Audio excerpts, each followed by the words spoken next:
Praise lord brother. నా voice వినిపిస్తుందా brother? అంటే ఏమన్నా camera, audio everything is okay right? Okay. ఒక చిన్న ప్రేయర్ చేసుకుందాం వాక్యంలోకి వెళ్దాం. పరిశుద్ధుడా నా కన్న తండ్రి, కృప కలిగిన దయగల మా దేవ, ఆ, ఈ ఎక్కువ జాముల సమయంలో ప్రభావ ఈ విధంగా మరొకసారి మీతో మాట్లాడడానికి, ఈ వాక్యాన్ని ధ్యానించడానికి ఇచ్చిన కృపను బట్టి వందనాలు. పరిశుద్ధాత్మ దేవ, సమస్తము నీ యొక్క ఆత్మ వెలుగును నడిపించండి. ఆయా ప్రాంతాల్లో, నానా దూర దూర ప్రాంతాల్లో ఉన్నప్పటికీ నీ రక్తం చేత కడగబడికైనా ఉన్నటువంటి టెక్నాలజీని ఉపయోగించుకొని ఈ విధంగా నీతో మాట్లాడే కృపను, నీ వాక్యాన్ని ధ్యానం చేసే కృపను ఇచ్చినందుకు పొందినాను. పరిశుద్ధాత్మ దేవ, సమస్తాన్ని యొక్క ఆత్మ వెలుబడి నడిపించమని, ఆయన మా ఆత్మీయ జీవితాన్ని కట్టగలిగే, జీవింపచేయగలిగే, పునరుద్ధరింపచేయగలిగేటువంటి వాక్యం, శక్తి, జీవం కలిగిన మాటలు నాలో మాలో అనుగ్రహించయ్యా. నీ మాటలు లేకపోతే బ్రతకలేం, అయినా నీ మాటలు లేకపోతే జీవించలేం. నీ మాట త్వరనైనా మా కుటుంబాన్ని కట్టుకున్న కృపను భాగ్యాన్ని ప్రసాదించును. యేసయ్య నామమున అడిగి వేడుకుంటున్నాను మా కన్న తండ్రి. ఆమె రైట్, మంచిది. దేవుని నామానికి మహిమ కలుగును గాక. చేరవచ్చిన దేవుని బిడ్డలందరికీ, అలాగే కార్యక్రమాన్ని నిర్వహిస్తున్న మరి బ్రదర్ రాజేష్ గారికి, అలాగే పాల్గొంటూ తోటి సహకరిస్తున్నటువంటి ప్రతి ఒక్కరికి పేరు పేరున నా హృదయపూర్వక వందనాలండి. ఐ హోప్ గాస్ మీరు అందరికీ నా వాయిస్ వినిపిస్తుందా? ఏమైనా నాయిస్గా ఉందా? ఓకేనా? వినపడుతుందండి. వినపడుతుందా? Very good, very good, very good, very good. Okay, thank you, thank you. Good. దయచేసి ఫోను ఆన్లో పెట్టుకున్న తర్వాత నిద్రపోకండి. నన్ను చూస్తున్నానండి. అంత మాత్రమే కాకుండా మీకు కొన్ని విషయాలు, ప్రాముఖ్యమైన విషయాలు మనం ధ్యానం చేయబోతున్నాం. అండ్ ఇంకోటి ఏంటంటే, మీతో ప్రాముఖ్యమైన విషయాలు పంచుకుంటూనే కొన్ని విషయాలు మీకు చూపిస్తాను. కాబట్టి స్క్రీన్ మీరు మొబైల్ ఇలా ఉన్నట్లయితే ఇలా ఆపరేట్ చేసి పెట్టుకొని చక్కగా పెట్టుకొని వినడానికి ప్రయత్నం చేయండి. రైట్, వాకల్లోకి వెళ్దాం. ఎవరు నిద్రపోకండి. ఒకవేళ ఫోన్ పక్కన పెట్టేసి నిద్రపోవడం అలా కాకోకుండా దయచేసి విషయాన్ని దృష్టి పెట్టు. ఎందుకంటే మనం ధ్యానం చేసుకుపోతున్న విషయాలు చాలా కష్టతరమైన, లేదంటే చాలామంది ధ్యానం చేయడానికి అర్థం చేసుకున్న కష్టంగా ఉన్నప్పటికీ దేవుని మహాకృపను బట్టి దేవుడు మనకు వేకుజామున ఇలాంటి గొప్ప అవకాశం ఇచ్చాడు. రైట్, ప్రపంచంలో 165 దేశాలు ఉన్నాయి. 165 దేశాలు. ఈ 165 దేశాల్లో ఒక్కొక్క దేశంలో ఒక్కొక్క పరిపాలన ఉంటుంది. గాయస్, నా వాయిస్ వినిపిస్తుందా? ఏమన్నా వాయిస్ ఇంక్రీజ్ చేయాలా? అనిపిస్తుంది brother. Okay, okay, right. So ప్రపంచంలో ఉన్నటువంటి 195 దేశాల్లో, ఈ 195 దేశాల్లో మొత్తం కలిపి చాలా ఆయా ప్రాంతాల దేశాల్లో ఒక్కొక్క దేశంలో ఒక్కొక్క పరిపాలనా పద్ధతి ఉంటుంది అనమాట. ఒక్కొక్క పరిపాలనా పద్ధతి. ఫర్ ఎగ్జాంపుల్, ఇప్పుడు మన భారతదేశం అనుకోండి, డెమోక్రసీ కంట్రీ అంటారు. అంటే ఇప్పుడు మనం అందరం లాస్ట్ వీక్ వెళ్ళి ఓట్లు వేసాం. ఆ ఓట్ల ద్వారా గెలిచిన వ్యక్తిని మనం నాయకుడిని ఎన్నుకుంటాం. ఆ నాయకుడు మన మీద 5 సంవత్సరాలు మనకు కావాల్సిన అవసరాలు కావచ్చు, అక్కడ కావచ్చు, ఏం కావాలో, ఏం చేయాలని, రాజ్యాన్ని ఎలా పరిపాలించాలా, రాష్ట్రాన్ని ఎలా పరిపాలించాలా, దేశాన్ని ఎలా పరిపాలించాలని నిర్ణయాలు తీసుకుంటాడు. దీన్ని డెమోక్రసీ అంటారు. అంటే ప్రజల చేత ఎన్నుకోబడినటువంటి రాజ్యం డెమోక్రసీ. అలాగే ఈ ప్రపంచంలో 195 దేశాల్లో 3 పరిపాలన ఉంటాయి. ఒకటి democracy, autocracy, theocracy. Remember my friends, democracy, autocracy, theocracy. So ఈ మూడు అంటే రాజ్య పరిపాలన పద్ధతి. డెమోక్రసీ అంటే ప్రజల చేత ఎన్నుకోబడినటువంటి రాజ్యాలు, ప్రజలు ఓట్లేసి గెలిపించుకున్నటువంటి రాజు కానీ వ్యక్తిని కానీ తన పైన పరిపాలన ఎన్నుకుంటారు. Number 2 autocracy. అటోక్రసీ అంటే ఏకఛత్రాధిపత్యం. అంటే ఒక రాజు కానీ, ఒక గుంపు కానీ, ఒక సంస్థ కానీ ఆ దేశాన్ని పరిపాలిస్తుంది. ఇలా ఇప్పుడు ప్రజెంట్ జనరేషన్లో ఈ 195 దేశాల్లో ఎక్కువగా ఇంచుమించు 120, ఎగ్జాక్ట్గా ప్రాపర్ ఐడియా లేదు కానీ, డెమోక్రసీ కంట్రీలు ఇంచుమించు 120-95 దేశాల వరకు డెమోక్రసీని ఫాలో అవుతాయి. మిగిలిన ఎక్కువ దేశాలు ఆటోక్రసీని ఫాలో అవుతాయి. ఫర్ ఎగ్జాంపుల్, డెమోక్రసీ అమెరికా కానీ, మన ఇండియా కానీ, పాకిస్తాన్ కానీ ఓట్లేసి నాయకుడిని ఎన్నుకుంటారు. ఆటోక్రసీ ఏదంటే చైనా, ఇరాన్, సౌదీ అరేబియా. ఇప్పుడు కూడా మీరు వెళ్ళారనుకో సౌదీ అరేబియా కానీ, చైనా కానీ, అక్కడ కేవలం రాజులు లేదా కొంతమంది వ్యక్తులు, కొంతమంది గుంపు ఆ దేశాన్ని పరిపాలిస్తుంది. ఫర్ ఎగ్జాంపుల్, చైనా దేశానికి వెళ్ళారనుకోండి, సిసిపి అని, అంటే కమ్యూనిస్ట్ పార్టీ వాళ్ళు చైనా దేశాన్ని పరిపాలిస్తారు. అదొక గుంపు ఆ దేశాన్ని పరిపాలిస్తారు. సౌదీ అరేబియా అయితే రాజుల వంశం ఉంటుంది. ఆ రాజుల వంశం మాత్రం పరిపాలిస్తారు. దీన్ని ఆటోక్రసీ నేషన్ అంటారు. అలాగే మన భారతదేశం డెమోక్రసీ దేశం అంటారు. అండ్ ఫైనల్ థింగ్ ఏంటంటే థియోక్రసీ. థియోక్రసీ ఏంటంటే థియోక్రసీ అంటే దేవుడి చేత నడిపించబడుతున్న రాజ్యాలు. అంటే దేవుని నిబంధనను, దేవుని వాక్యాన్ని వారు దేవునిగా భావించేటువంటి వ్యక్తిని గురిగా పెట్టుకొని, నాయకుడిగా పెట్టుకొని పాలించబడేటువంటి రాజ్యాలను థియోక్రసీ అంటారు. ఇప్పుడు కూడా థియోక్రసీలు ఉన్నాయి. ఫర్ ఎగ్జాంపుల్ మీరు గూగుల్‌లోకి వెళ్ళి కొట్టారనుకో, అంటే మెయిన్ వన్ ఏంటంటే వాటికన్ సిటీ.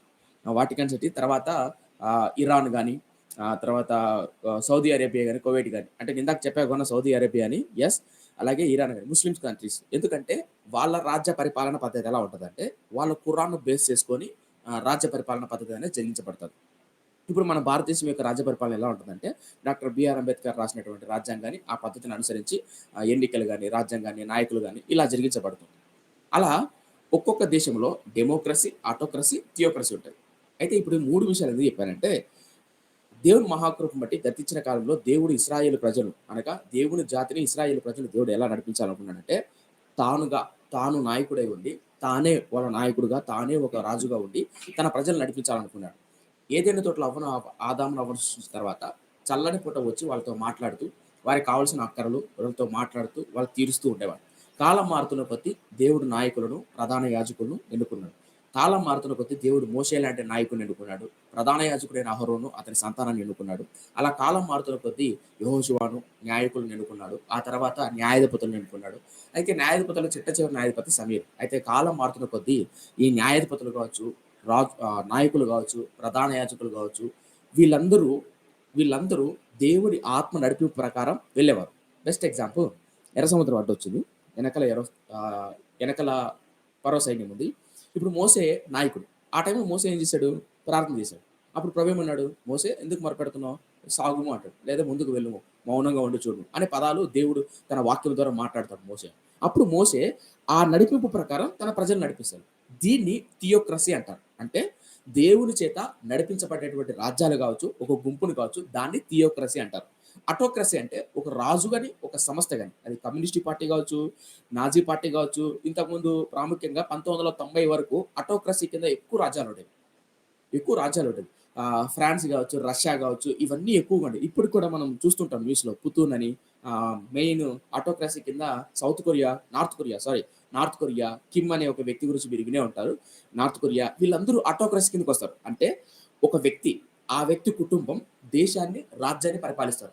వాళ్ళ బుర్రలో వాళ్ళకి ఎలాంటి ఆలోచనలొస్తే ఆ ఆలోచనలు పెడతారు. అలా బతకాల్సిందేంగా. వాళ్ళ కటింగ్ ఎట్ట కొట్టుకోవాలో, వాళ్ళ బట్టలు ఎలా ఏసుకోవాలో, వాళ్ళ యూనిఫార్మ్, వాళ్ళ డ్రెస్ కోడ్ ఎవ్రీథింగ్ అనేది వాళ్ళ డెసిషన్ మీద డిపెండ్ అయి ఉంటది.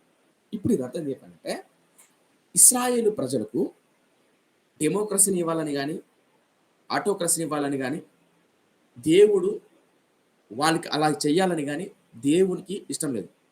దేవునికి ఇష్టం ఏంటంటే, దేవుని చిత్తం ఏంటంటే థియోక్రసీనివ్వాలి. అంటే దేవుడు తానే ఉండి, తానే తమ పరిపాలకుడిగా, తానే తమ తల్లిగా, తండ్రిగా. మన ప్రవక్తల గ్రంథాల్లో కూడా చూస్తాం. "నేను మీ తల్లిలా నేను ఆదరిస్తాను, నిన్ను విడువను. నా అరచేతిలో నిన్ను చెక్కుకున్నాను. శాశ్వతమైన ప్రేమతో నిన్ను ప్రేమిస్తున్నాను" అని తల్లి లాంటి ప్రేమ, తండ్రి లాంటి ప్రేమ ప్రవక్తల గ్రంథాల్లో మనకు కనపడతాయి. అది యాజమాన్యం లాంటి ప్రేమ ప్రవక్తల గ్రంథాలు మనకు కనపడతాయి. ఎందుకంటే దేవుని చిత్తం అది. ఆయన మనకు నాయకుడుగా. కానీ కాలం మారుతున్న కొద్దీ ప్రజలు ఏం చేశారంటే, సకల జనుల మర్యాద చొప్పున మాకొక రాజుని చేయి అన్నాడు. అంటే ఆటోక్రసీ కింద వచ్చారు. ఫర్ ఎగ్జాంపుల్ సౌలు రాజు అయ్యాడనుకో, సౌలు తర్వాత ఎవరు? సౌలు కొడుకు యోనాతాను రాజు చేయాలని సౌలు అనుకుంటాడు.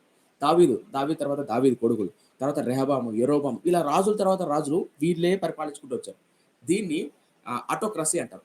కానీ దేవుడు ఇలా చేయాలని దేవుని ప్రణాళిక ఉన్నప్పటికిని, అది ప్రణాళిక ఎలాంటిదంటే, ఆ దావీదు సంతానంలో యేసుక్రీస్తు రావాలన్నది ఒక ప్రణాళిక. కానీ ఆ టైంలో, వాళ్ళడిగిన టైంలో, వాళ్ళు కోరుకున్న సమయంలో రాజులు ఇవ్వాలనేది దేవునికి ఇష్టం లేదు. ఈ పాయింట్ నోట్ చేసుకోండి. అండ్ సెకండ్ థింగ్, ఇప్పుడు మనము ఇంక రాజుల చరిత్రలోకెళ్ళిపోతున్నాం. ఇప్పుడు దాకా మొన్నటి దినాన మనం ఇంట్రడక్షన్ ధ్యానం చేసుకున్నాం. ఈరోజు మనము ఆహ్, సౌలు గురించి ధ్యానం చేయబోతున్నాం. ఈ రోజు నుంచి మనం సౌలు అనే రాజు గురించి, సౌలు యొక్క బ్యాక్‌గ్రౌండ్ ఏంటి అన్న విషయాన్ని ధ్యానం చేయబోతున్నాం. ఫస్ట్ ఒక స్టేట్మెంట్ చేస్తాను. ఏంటి ఆ స్టేట్మెంట్ అంటే, సౌలు అనే రాజు దేవునికి ఇష్టమైన వ్యక్తి కాదు. లేదా దేవుని మెప్పించే, దేవుడు కోరుకున్న రాజుకుండాల్సిన లక్షణాలు, దేవుడు కోరుకున్న ఒక రాజులో ఎలాంటి లక్షణాలు ఉండాలో అలాంటి లక్షణాలు సౌలులో లేవు. ఈ స్టేట్మెంట్ గుర్తుపెట్టుకొని మళ్ళా చెప్తున్నా.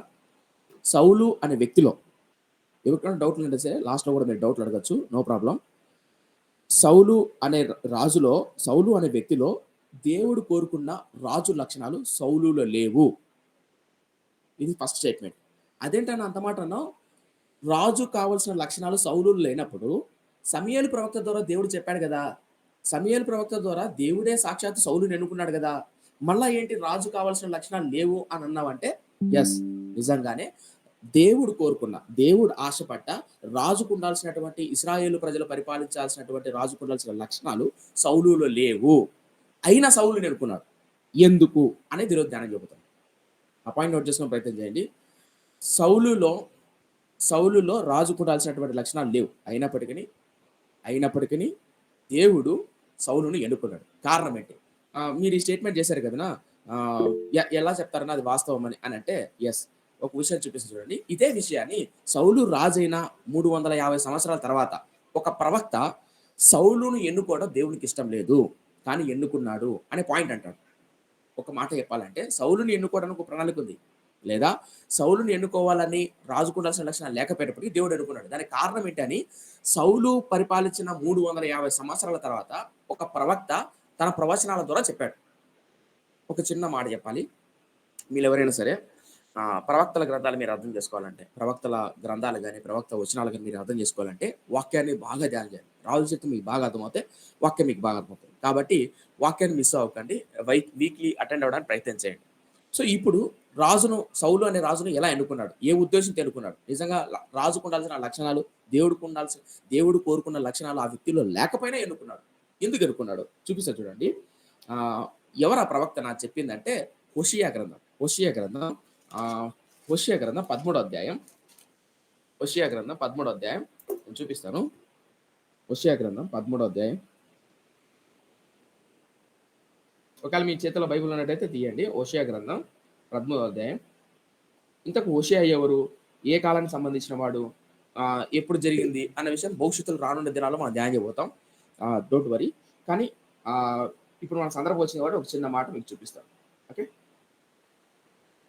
హోషేయ గ్రంథం 13వ అధ్యాయం. హోషేయ గ్రంథం 13వ అధ్యాయం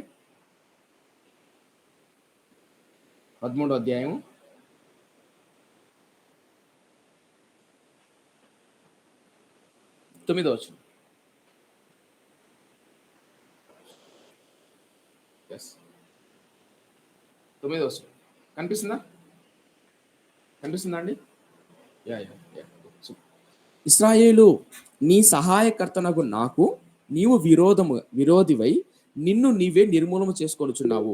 ఈ పాయింట్ చూడండి. ఇశ్రాయేలు, నీ సహాయకర్తనగు నాకు నీవే విరోధివై నిన్ను నీవే నిర్మూలన చేసుకొనుచున్నావు. నేను ఇందాక చెప్పా, దేవుడు ఇశ్రాయేలు ప్రజలకు థియోక్రసీగా, తానే పరిపాలకుడుగా, తానే సహాయకర్తగా ఉండాలి చేయాలని దేవుడు కోరిక. కానీ ఇశ్రాయేలు ప్రజలే వాళ్ళంతకు వాళ్ళే రాజును అడుగుతున్నారు. మాకు ఇలా ఉండాలి, మా బ్రతుకులు ఇలా ఉండాలి, మేము ఇలా బతకాలని కూడా, ఇలా చేయాలనుకుంటున్నాం. అలా వాళ్ళంతకు వాళ్ళే విరోధులై తమ జీవితాన్ని తాము నాశనం చేసుకున్నారు అని 450 సంవత్సరాల కిందటే హోషేయ అనే ప్రవక్త తర్వాత రాజులు పరిపాలించిన చివరి దినాల్లో ఎండ్ అయిపోతానగా, ఉత్తర రాజ్య పరిపాలన చివరి ముగింపు పడుతుందనగా హోషేయ అనే ప్రవక్త వచ్చి ప్రవచిస్తాడు. అలా ప్రవచిస్తూ చూడండి ఏమంటాడో. ఇప్పుడు 10వ వచనం చూడండి. నీ పట్టణములలో దేని యందును నీకు సహాయము చేయకుండా నీ రాజు ఏమాయను? రాజును అధిపతులను నా మీద నియమించమని నీవు మనవి చేసుకుంటివి కదా, నీ అధిపతులు ఏమైరి? పాయింట్ చూసారా ఏమంటున్నాడు? నీ పట్టణంలో దేని యందు నీకు సహాయము చేయకుండా నీ రాజులు ఏమాయను? రాజును అధిపతులు నా మీద నియమించమని నీవు మనవి చేసుకుంటేవి కదా, నీ అధిపతులు ఏమైరి? మీకు గుర్తుందా? లాస్ట్ వీక్ నేను చెప్పా, ఇశ్రాయేలు ప్రజలే సకల జనుల మర్యాద చొప్పున మాకు రాజు చేయమన్నారు. వాళ్ళు అడిగారు రాజు చేయమని. ఇప్పుడు అడిగారు కదా మీరు అధిపతులు చేయమని, వాళ్ళు ఏమైరి? ఈ మాట ఎప్పుడు కోట్ చేస్తున్నాడంటే, సౌలు ఇంచుమించు ఉత్తర రాజ్యం పతనానికి వస్తుంది. ఆ పతనానికి వచ్చినప్పుడు హోషేయ అనే ప్రవక్త లేస్తాడు. హోషేయ అనే ప్రవక్త లేచి ఇంకా కొన్ని రోజుల్లో ఒక నెల ఇంచుమించు కొన్ని రోజుల్లో ఉత్తర రాజ్యం నుంచి అష్యూరియన్స్ అనే వాళ్ళు ఎలాంటి వాళ్ళంటే, మర్చిపో మాట చెప్తా. ఇది శూలం అనుకోండి. ఈ శూలాన్ని అష్యూరియన్స్ ఏం చేస్తారంటే, యుద్ధానికి వెళ్లే ముందు మనిషికి ఉన్న నవరంధ్రాల్లో, అంటే మనిషికి నవరంధ్రాలు ఉంటాయి కదా, మనం తీసుకునే శ్వాస కానీ, యూరిన్ కానీ, లేదంటే భోజనం చేసేటప్పుడు కానీ, నవరంధ్రంలో మనం టాయిలెట్కి వెళ్ళే చోట ఈ శూలాన్ని గుచ్చితే పైకి నోట్లో హెడ్లో నుంచి పైకి వస్తుంది. వచ్చిన తర్వాత ఈ శూలాన్ని ఏ దేశాన్ని మీదకైతే యుద్ధానికి వెళ్తారో ఆ దేశానికి సరిహద్దులో దాన్ని నాటుతారు. అలా నాటినప్పుడు ఆ వ్యక్తి ఆ శవాన్ని చూసి మొత్తం దేశమంతా వణికిపోయేది. ఈ అష్యూరెన్స్ అనే వాళ్ళు ఎంత కుర్రులు అంటే భయంకరమైన కుర్రులు. 2 చేతులు, కాళ్ళు మనిషిని పండబెట్టేసి శత్రువును కాళ్ళు, చేతులు పట్టుకొని ఒంటి మీద చర్మాన్ని ఒలుస్తారు. ఒలిచి ఆ మంటకు వాళ్ళు అల్లాడుతుంటే నవ్వుతారు, ఆనందిస్తారు. శత్రువులు దొరికితే అలా చంపుతారు. ఎవరంటే అష్షూరీయులు. మీకు డౌట్‌గా అంటే ప్రవక్తల గ్రంథాల్లో యెషయా గ్రంథాన్ని, ఆ తర్వాత హోషేయ గ్రంథాన్ని మీరు బాగా చదివితే అక్కడ రాయబడి ఉంటుంది అష్షూరుల గురించి. ఇర్మియా గ్రంథం కూడా రాస్తాడు.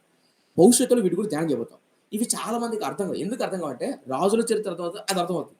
కాబట్టి ఇందుకు నేను ముందుగానే చెప్తున్నానంటే అలాంటి అష్షూరులు మీ మీదకి రాబోతారు. వాళ్ళు ఎలా భయపెడతారంటే మిమ్మల్ని మచ్చుకొక మాట చూపిస్తా. మచ్చుకొక మాట చూపిస్తా. యెషయా గ్రంథాన్ని యెషయా గ్రంథంలో యెషయా ప్రవక్త ఒక మాట అంటాడు. చూపిస్తా చూడండి. యెషయా గ్రంథం 6వ అధ్యాయము. యెషయా గ్రంథం. వాళ్ళు ఎలా భయపడతారో, ఎలా ఉండబోతదో, భవిష్యత్తు ఎలా ఉంటదో. ఎందుకు? మీరు రాజులను ఎన్నుకున్నారు. ఆ రాజులను ఎన్నుకుంటే ఆ రాజులు తప్పు చేస్తారు. ఆ రాజులు విగ్రహాలు చేయడం, బొమ్మలు పెట్టడం, అనేక మంది స్త్రీలను పెళ్లి చేసుకోవడం, విచ్చలవిడిగా పాపం చేస్తుంటే భయంకరమైన ఉగ్రత మీదకొస్తది. ఆ వచ్చినప్పుడు వాళ్ళు మిమ్మల్ని కాపాడతారా? కాపాడలేరు. నేనే కదా కాపాడేది. అలాంటి రాజుని ఎన్నుకుంటారు కదా! ఆ రాజుల వల్ల వచ్చే పరిణామం ఎంత భయపెడతారో చూడండి. ఏమంటాడో యెషయా గ్రంథంలో ఒక మాట ఉంటది. యెషయా గ్రంథం 7వ అధ్యాయం. ఒకవేళ మీ దగ్గర బైబిల్ ఉన్నట్టు తీయండి. నేను చూపిస్తాను. No problem. యెషయా గ్రంథం 7వ అధ్యాయం. యెషయా గ్రంథం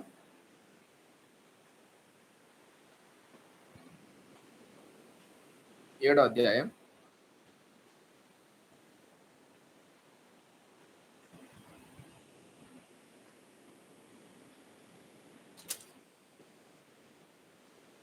యెషయా గ్రంథం 7వ అధ్యాయం.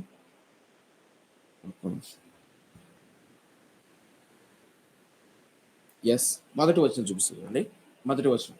యూదా రాజైన ఉజ్జియా మనవడును యోతాము కుమారుడైన ఆహాజు దినములలో సిరియా రాజైన రెజీనును ఇస్రాయేలు రాజును రెమల్య కుమారుడైన పెకహు యుద్ధము చేయవలనని యెరూషలేము మీదికి వచ్చిరి గాని అది వారి వలన కాకపోయింది. అప్పుడు సిరియనుడు ఎఫ్రాయిమును తోడు చేసుకొనిరని దావీదు వంశస్థులు తెలపబడగా, ఈ పాయింట్ నోట్ చేసుకోండి. రెండవ వచనం చూడండి. అప్పుడు సిరియనులు ఎఫ్రాయిములను తోడు చేసుకొనిరని దావీదు వంశస్థులకు తెలియబడగా, గాలికి అడవి చెట్లు కదులునట్లు వారి హృదయమును వారి జనుల హృదయమును కదిలెను. గాలికి అడవి చెట్లు కదిలింపబడినట్లు వారి హృదయము వారి జనుల హృదయము కదిలింపబడెను. అంటే మీకు ఏమైనా అర్థమవుతుందా? అంటే ఇది వెనక మళ్ళా పెద్ద చరిత్ర ఉంది.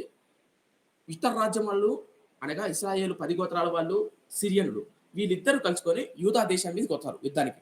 యూదా దేశాన్ని మీదకి వస్తున్నారు. ఎందుకు వస్తున్నారంటే వీళ్ళిద్దరి మీదకి అష్షూరు అనేవాడు వస్తున్నాడు.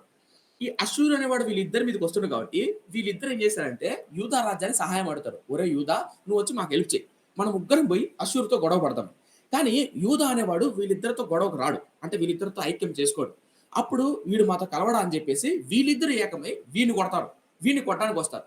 వీళ్ళు కొట్టడానికి వస్తున్నప్పుడు అప్పుడు దావీదు వంశం అనగా యూదా, బెన్యామీను ఈ 2 గోత్రాలు, ఈ 2 గోత్రాలు వాళ్ళు ఎలా భయపడతారంటే గాలికి అడవి చెట్లు ఇటు ఇటు అట్లా ఊగుతుంటాయి చూసారా ఎప్పుడన్నా? అలా వాళ్ళ హృదయాలు కలిగిపోబడ్డాయి. నేను ఎందుకు ఈ ఉదాహరణ చెప్పానంటే భవిష్యత్తులో దీని గురించి మనకు క్లియర్‌గా అని చెప్పతాను. ఎందుకు ఈ ఉదాహరణ చెప్పానంటే అలా వణుకు పుడతది. అలా భయం పుడతది. మీ జీవితాల్లో, మీ భవిష్యత్తులో అలా భయము, ఆందోళన, కలవరము ఈ రాజుల వల్ల మనం తీసుకున్న సొంత నిర్ణయాల వల్ల, మనం తీసుకునే సకల జనుల మర్యాద చొప్పున బంధువులను బట్టి, చుట్టాలను బట్టి, స్నేహితులను బట్టి తీసుకున్న నిర్ణయాల వల్ల ఒకరోజు ఒంటరిగా 4 గోడల మధ్య కూర్చొని భయంకరంగా ఏడవాల్సొస్తది. అందుకనే నా మాట వినండి అని ముందే సమూయేలు ప్రవక్త ద్వారా చెప్పాడు. విన్నారా? వినలేదు. అందుకు భవిష్యత్తులో ఇలా ఉంటాది అని థియోక్రసీ అనగా దేవుడినైన నేను మీకే పరిపాలకుడుగా ఉండి మీ చుట్టూ కంచె వేసి నడిపిస్తా. కానీ అది వినలేదు. నా ఫ్రెండ్స్ నన్ను ఒక మాట చెప్పనివ్వండి. ఈ జనరేషన్‌లో ఇప్పుడున్నటువంటి పరిస్థితుల్లో కూడా మన చుట్టూ రాజకీయ నాయకులు ఉండొచ్చు, సినిమా యాక్టర్లు ఉండొచ్చు, పేరు మోసిన ఫేమస్ వ్యక్తులు ఉండొచ్చు, ప్రజల్లో ఇన్‌ఫ్లూయెన్స్ చేసే వ్యక్తులు ఉండొచ్చు. ఈ రోజుల్లో ఉన్నటువంటి సోషల్ మీడియా టెక్నాలజీని బట్టి ఒక చిన్న వీడియో చాలు, ఒక చిన్న పాట చాలు, ఒక చిన్న బూతు పాట చాలు. ఎంతమందిని యూత్‌ని ఇన్‌ఫ్లూయెన్స్ చేస్తుందంటే ఆ పాట ద్వారా, ఆ రీల్ ద్వారా బోలెడంత మంది దాన్ని ట్రెండ్‌గా చేసుకోవడం, దాన్ని ఇలా యాక్ట్ చేయడం, దాన్ని ఇలా లోకంలోని సమాజంలో చొప్పున నడిపించబడ్డం. ఎంతోమంది యవ్వనస్తులు వాటిని అనుసరించి నడిచే జీవితాలు ఈరోజు బోల్డ్ అండి. అది చూసినప్పుడు చాలా బాధేస్తది. ఈవెన్ క్రైస్తవులు సహా కొంతమంది ఈ లోకంలోని ట్రెండ్‌ని ఫాలో అవుతారు. ఒకసారి నా ఫ్రెండ్ ఒక అబ్బాయి ఒక వీడియో పెట్టింటే ఒక అమ్మాయి స్పెక్ట్స్ పెట్టుకోంది. బైబిల్ పట్టుకోంది. బైబిల్ పట్టుకొని ఆలయంలో ప్రవేశించండి అందరూ చక్కగా పాట పాడింది. అది రీల్ అనమాట. అంటే నాకు పెట్టాడు. పెట్టేదా చూసా. ఎందుకు పెట్టావన్నా? ఒకసారి చూడు అన్నాడు. చూసాను. బానే ఉంది. ఏముంది దాంట్లో తప్పేముందన్నా? బావుంది గదా! మంచిగుంది. నిజంగా చాలా అద్భుతంగా స్పెట్స్ పెట్టుకొని ఎంత అదే ముసుగేసుకొని చాలా చక్కగా ఆలయంలో ప్రవేశించండి అంటే అద్భుతంగా పాడింది. అద్భుతం అసలు. పోయిన తర్వాత ఏమన్నా అంటే ఇప్పుడు ఇట్లా స్క్రోల్ చేయన్నాడా, అటు స్క్రోల్ చేయన్నాడు. చేసిన తర్వాత ఈడ చిరిగిపోయింది. అదే అమ్మాయి కొంగు తీసేసి 'ఓరోరు యోగి నన్ను' అనే పాట పాడుతున్నావు అని రీల్ చేస్తాం. దానికి ముందేమో బైబిల్ పట్టుకొని ఆలయంలో ప్రవేశించానని, ఆ తర్వాత రీల్ ఏమో సినిమా పాటలు పాడతారు. అది ఎంత భయంకరంగా, ఎంత వల్గర్‌గా ఉన్నాయంటే ఆమె యాక్టింగ్, ఆమె కళ్ళు అంత దారుణంగా ఉన్నాయి. నేనేం మాడుతున్నానంటే గుర్తుపెట్టుకోవాలి. దాని బదులు బైబిల్ పట్టుకోకుండా, ఇలా దేవుడి పేరు చెప్పుకోకుండా గమ్మున ఉండడం మేలు. ఇలా దేవుని పేరు చెప్తూ అలా చేయడం అనేది దేవుని దృష్టిలో భయంకరమైన పాపం, భయంకరమైన శిక్ష వచ్చి మీద పడుతుంది. నేను ఎందుకు ఈ పదం వాడుతున్నానంటే, ఇశ్రాయేలు ప్రజలు గొడ్డు సంతానం ఉన్నటువంటి అబ్రహాం బిడ్డలు లేరు, సారాకు బిడ్డలు లేరు. నేను మీకు బిడ్డలు ఇస్తాను, నేను మిమ్మల్ని దీవిస్తాను. అలా అద్భుతంగా దీవించాడు. అలా దీవించి రాజులను ఇస్తే అలాంటి దీవించి నేను మీకు తోడై ఉండి మిమ్మల్ని నడిపిస్తానంటే వాళ్ళ సొంతానికి ఇతర ప్రజలు కోరుకున్నట్లు కోరుకున్నారు. సరే కోరుకున్నారు. కోరుకున్న తర్వాత మీ జీవితాలు ఇలా ఉంటాయని సమూయేలు ప్రవక్త ముందుగానే చెప్పాడు. విన్నారా? వినలేదు. తర్వాత 400, 300 సంవత్సరాల తర్వాత ఉషియా అనే ప్రవక్త వచ్చి సేమ్ ఎగ్జాక్ట్ ఇదే చెప్తాడు. ఏమంటాడంటే ఇలా అశ్షూరుల మీదకి వస్తున్నారు, సిరియన్లు మీదకి వస్తున్నారు. అప్పుడు ఆహాజు అనే రాజు పరిపాలిస్తున్నాడు. అలా అంతకు తర్వాత ఇషియా అనే రాజు, హిజ్కియా అనే రాజు ఇలా పరిపాలిస్తూ ఉంటారు. వీళ్ళు పరిపాలిస్తున్నప్పుడు ఇశ్రాయేలు ప్రజలు భయముతో ఉంటారు. ఎలాంటి భయం అంటే అడవి చెట్లు గాలికి ఎట్లా ఊగుతున్నాయి అలా ఊగుతున్నారు. ఇప్పుడు భయపడుతున్నప్పుడు దేవుడు చెప్తున్న మాట ఏంటంటే, మీరు కోరుకున్న అధిపతులు, మీరు కోరుకున్న రాజులు, నువ్వు కోరుకున్న రాజులు ఏమైరి? అది క్వెషన్. ఇప్పుడు మనం అంటాం కదా సర్వసాధారణంగా జనరల్‌గా తల్లిదండ్రి మాట వినుకోకుండా కొంతమంది ప్రేమ పెళ్లి చేసుకుంటారు. లేచిపోయి పెళ్లి చేసుకుంటారు. ఇంట్లో నుంచి వెళ్ళిపోయి పెళ్లి చేసుకుంటారు. కొంతమంది గొడవ పెట్టి పెళ్లి చేసుకుంటారు. రకరకాలు చేసుకుంటారు. చేసుకున్న తర్వాత ఆ భార్యాభర్త మధ్య ఏదైనా సంబంధం గొడవ జరిగిందనుకో, భార్యాభర్త మధ్య ఏదైనా గొడవ గాని, ఏదో పెద్ద ఇష్యూ జరిగిందనుకో, తల్లి, తండ్రి అనే ఫస్ట్ డైలాగ్ చెప్పనా? "నువ్వే కదా చేసుకున్నావు. మేము చేసుకోమన్నావా? నువ్వే కదా ప్రేమించావు. నువ్వే కదా నీ ఇష్టం వచ్చినట్టు చేసుకున్నావు. మేము చెప్పామా?" అని ఫస్ట్ అంటారు. అంటారా? సేమ్ ఎగ్జాక్ట్‌గా దేవుడు అదే అంటున్నాడు. ఏమంటున్నాడంటే, ఇశ్రాయేలు ప్రజలారా నేనా కోరుకున్నది? మీ మీ అధిపతులు ఏమాయిరి? తర్వాత లైన్ చూడండి అద్భుతంగా ఉంటది. హోషేయ గ్రంథం. రైట్. తర్వాత లైన్ చూపిస్తాను. హోషేయ గ్రంథంలో ఏమంటాడు చూద్దాం. హోషేయ గ్రంథం అదే 13వ అధ్యాయం 10వ వచనం. రైట్. రైట్. 10వ వచనం చూడండి. నీ పట్టణంలో దేని యందును నీకు సహాయం చేయకుండా నీ రాజు ఏమాయను? రాజును అధిపతులు నా మీద నియమించమని నువ్వు మనవి చేసుకుంటేవి కదా, నీ అధిపతులు ఏమాయిరి? 11వ వచనం చూడండి. కాగా కోపము తెచ్చుకొని నీకు రాజును నియమించితిని. ఇది పాయింట్. ఇందాక స్టేట్మెంట్ చేశాను. ఫస్ట్ స్టేట్మెంట్ ఏంటంటే, సౌలు అనే వ్యక్తిలో రాజుకు ఉండాల్సిన లక్షణాలు లేవు, అయినా దేవుడు రాజునుగా ఎన్నుకున్నాడు అని చెప్పారు. అదేంటన్నా అంత మాట అంటావు? సౌలుకు రాజుకు ఉండాల్సిన లక్షణాలు లేకపోతే దేవుడు ఎందుకు ఎన్నుకున్నాడు? ఎందుకు ఎన్నుకున్నాడు అంటే దానికి ఆన్సర్ 350 సంవత్సరాల తర్వాత హోషేయ అనే ప్రవక్త ద్వారా దేవుడు చెప్తున్నాడు. ఏం చెప్తాడు చూడండి. ఏమంటున్నాడు? అప్పుడు మీరు రాజును కోరుకున్నప్పుడు, ఎప్పుడు సమూయేలు మనం 2 వారాలకు మనం ధ్యానం చేసుకున్నాం. మీరు రాజును కోరుకున్నప్పుడు నేను రాజును ఇచ్చా. ఏ ఉద్దేశం తెచ్చాను తెలుసా? ఏ మైండ్ సెట్ తెచ్చాను తెలుసా? చూడండి ఏమంటాడు. కాగా కోపము తెచ్చుకొని నీకు రాజును నియమించితిని, క్రోధము కలిగి అతన్ని కొట్టివేయుచున్నాను. చూసారా? నేను అప్పుడు మీరు రాజుని అడిగినప్పుడు నేను ఏ పాయింట్ ఆఫ్ వ్యూ ఇచ్చా? కోపము తెచ్చా. సమ్ టైమ్స్ కొన్నిసార్లు మన పిల్లలు ఇది కత్తి అనుకోండి. మనం కూరగాయలు కోస్తున్నాం అనుకో. సర్వసాధారణంగా లేడీస్ గాని చిన్న చిన్న పిల్లలు వచ్చి నేను కోస్తా అన్నప్పుడు వద్దు అంటాం. ఇది చేయొద్దు అంటాం. చేయొద్దు అన్నప్పుడు లేదు నేను కోస్తాను దొల్లుదు ఏడ్చారనుకో. సరే తీసుకురా నీ కర్మ. తీసుకో. నీకు దెబ్బ తగిలితే గాని నీకు అర్థం కాదు. తీసుకో అంటామా? కోపంతో వదిలిపెడతామా? సేమ్ ఎగ్జాక్ట్‌గా దేవుడిచ్చిన పొజిషన్ ఏంటంటే సౌలు అనే రాజు నిలిచింది ఏంటంటే అలా కోపంతో రాజు నిలిచాడు. ఇప్పుడు మన పిల్లలు కూడా అప్పుడప్పుడు వింటాం. "ఒరేయ్ వద్దురా" అన్నప్పుడు వినరు. విన్నప్పుడు నాకు ఇప్పుడే కావాలి. లేదు తర్వాత తీస్తానైనా, తర్వాత కొనిస్తానైనా, తర్వాత ఇస్తానైనా అంటే వినరు. నాకు ఇప్పుడే ఈ టైంలో జరగాలి. ఇప్పుడే కావాలి. ఇదే కావాలి అన్నప్పుడు ఇంక తల్లి, తండ్రి ఉండబట్టలేక బిడ్డలని తెలిసి కూడా వాడు బలవంతం చేస్తా అంటే సరే ఇదో తీసుకో నీ కర్మ అని వదిలేస్తాం. అని ఇచ్చేస్తాం. సేమ్ ఎగ్జాక్ట్‌గా తండ్రిగా సేమ్ అదే చేశాడు. కోపము చేత మీకు రాజుని నియమించితిని. సో మై ఫ్రెండ్స్ మళ్ళీ గుర్తుపెట్టుకో. అప్పుడు అందుకే నేనే చెప్పా. సౌలులో రాజుకు ఉండాల్సిన లక్షణాలు లేకపోయినప్పటికీ దేవుడు రాజుగా ఎన్నుకున్నాడు. దానికి కారణం ఏంటంటే ఇశ్రాయేలు ప్రజలు అడిగిన దాన్ని బట్టి దేవుడు కోరుకొని వారికి రాజు లక్షణాలు లేకపోయినప్పటికీ కోపంతో రాజు నియమించాడు. ఈ రోజు అదే రాజవంశాన్ని, అదే రాజులను ఆయన కొట్టివేయుచున్నాడు. అనగా రానున్న దినాల్లో అశీరియనులు, బబులోనీయులు వచ్చి మిమ్మల్ని నాశనం చేయబోతారు అని హోషేయ ప్రవక్త సౌలు రాజు యొక్క పరిపాలన తర్వాత 400 సంవత్సరాల తర్వాత ప్రవచించాడు. సో ఇప్పుడు మీకు ఫస్ట్‌లో ఒక బుర్రలో సౌలు క్యారెక్టర్‌ను ఇమాజిన్ చేసుకోండి. ఇదంతా నేను ఎందుకు చెప్పానంటే ఫస్ట్ నేను సౌలు గురించి డైరెక్ట్ వెళ్ళొచ్చు. కానీ ఎందుకు చెప్పానంటే ముందు సౌలు గురించి మీకు ఒక క్యారెక్టర్ బిల్డ్ అవుతదని చెప్తున్నా. అంటే సౌలుకు ఉండాల్సినటువంటి లక్షణాలు లేవు అని ఒక క్యారెక్టర్ బిల్డ్ అయిందా? ఇప్పుడు సౌలు గురించి ఒక్కొక్క క్యారెక్టర్ నేను డివైడ్ చేశాను. అంటే ఒక్కొక్క లక్షణం. సౌలు ఎలాంటి వాడు? సౌలుకు ఉన్నటువంటి బ్యాక్‌గ్రౌండ్ ఏంటి? వాళ్ళ తల్లిదండ్రులు ఏంటి? సో ఒక్కొక్కటి రానున్న దినాల్లో మనం ధ్యానం చేయబోతాం. అయితే ఈ రోజు నేను సౌలుకు సౌలులో నిజంగా లక్షణాలు ఉన్నాయా లేదా అనేది ఫస్ట్ ఒక మెయిన్ క్యారెక్టర్‌తోనే మనం డివైడ్ చేయబోతాం. ఆల్రెడీ ముందు ఒక పాయింట్ చెప్పేసా. దేవుడు కోపంతో ఎన్నుకున్నాడు. ఇప్పుడు సౌలు క్యారెక్టర్‌కెళ్దాం. ఇప్పుడు సౌలు క్యారెక్టర్‌కెళ్ళాలంటే మొదటి సమూయేలు గ్రంథం 9వ అధ్యాయానికి రావాలి. ఇప్పుడు మీ మొదటి సమూయేలు గ్రంథం ఇప్పుడు మనం పాయింట్‌లోకి వెళ్ళిపోతాం. ఇప్పుడు దాకా మనం ధ్యానం చేసిందంతా ఇంట్రడక్షనే. ఇప్పుడు రాజుల చరిత్రలోకి వెళ్తున్నాం. అటు మొట్టమొదటి రాజు ఎవరంటే ఇశ్రాయేలును పరిపాలించిన మొట్టమొదటి రాజు సౌలు. ఆ సౌలు ఉన్నటువంటి తల్లి ఎవరు? తండ్రి ఎవరు? వారి పిల్లలేంటి? భవిష్యత్తులో వాటి గురించి మనం ధ్యానం చేయబోతాం. ఫస్ట్ నేను క్యారెక్టర్ బిల్డ్ చేద్దాం. ఫస్ట్ ఎలాంటి క్యారెక్టర్ కలిగిన వాడు సౌలు అనే వ్యక్తి మనకు అర్థమవుతే తర్వాత ఫ్యామిలీ బ్యాక్‌గ్రౌండ్ మనం అర్థం చేసుకోవడానికి ఈజీగా ఉంటుంది. సో మొదటి సమూయేలు గ్రంథం 9వ అధ్యాయం. ఒకవేళ మీ చేతిలో బైబిల్ ఉన్నట్లయితే తీయండి. మొదటి సమూయేలు గ్రంథం 9వ అధ్యాయం. ఒకవేళ నోట్ చేసుకోవాలని నోట్ చేసుకోవచ్చు. రైట్. మొదటి సమూయేలు గ్రంథం 9వ అధ్యాయం. ఫ్యామిలీ బ్యాక్‌గ్రౌండ్ నేను తర్వాత చెప్తాను. జస్ట్ ముందు క్యారెక్టర్ బిల్డ్‌కి వెళ్ళిపోదాం. సౌలు ఎలాంటి వాడు? సో నేను ఇందాక చెప్పా రాజు కూడా లక్షణాలు అయితే లేవు. అది ముందుగా కంక్లూడ్ చేశా. ఎలా లేవు? ఆ లక్షణాలు ఏంటో ఇప్పుడు నేను కొన్ని వివరిస్తాను. కొంతమంది కోపంతోనో, ఆవేశంతోనో, ఉద్రేకాలతోనో సేవలోకి వస్తారు. పరిచర్యలోకి వస్తారు. కొంతమంది తండ్రి సేవకుడనో, లేదా నాన్నగారు సేవకుడనో, పెదనాన్ననో, లేదా ఎవరో బలవంతం చేశారనో సేవలోకి వస్తారు. లేదా పరిచర్యలోకి వస్తారు. లేదా ఈ సంఘంలో కొంతమంది కాపరులు బలవంతం చేస్తారు. ఎవరైతే డబ్బు బాగిస్తారో వాళ్ళను కావాల్సికనే నువ్వు పరిచయం చేయమ్మా, నువ్వు ఇది చెయ్యయ్యా, నువ్వు ఇది చెయ్యి అని బలవంతం చేసి వాళ్ళని పరిచర్యలో పెడతారు. ఇంకొంతమంది వాళ్ళ పిల్లలు పరిచర్యలో ఉండాలని ఇంట్రెస్ట్ లేకపోయినా వాళ్ళ పరిచర్యలోకి లాక్కెళ్తారు. నాకు తెలిసిన ఒక ఆయన సంఘ పెద్ద. వాళ్ళ కొడుకు పాటలు పాడను ఆయన అన్నాడు. వాడి కొడుకు పాడలేదు. పరిచర్య చేయంటే చేయలేదు. ఒకరోజు కోపం వచ్చి అందరి ముందు మీరు నమ్ముతారండి అందరి ముందు ఆ అబ్బాయిని దొర్లిచి కాళ్ళతో తన్ని కాళ్ళతో తన్ని పాట పాడలేదని పరిచర్య చేయలేదని కాళ్ళతో తన్ని కొట్టి భయంకరంగా చూపెట్టాడు. ఆ దెబ్బకు భయపడి మరుసటి ఆదివారం నుంచి పాట పాడడం ఆరంభం చేయడం మొదలుపెట్టాడు ఆ అబ్బాయి.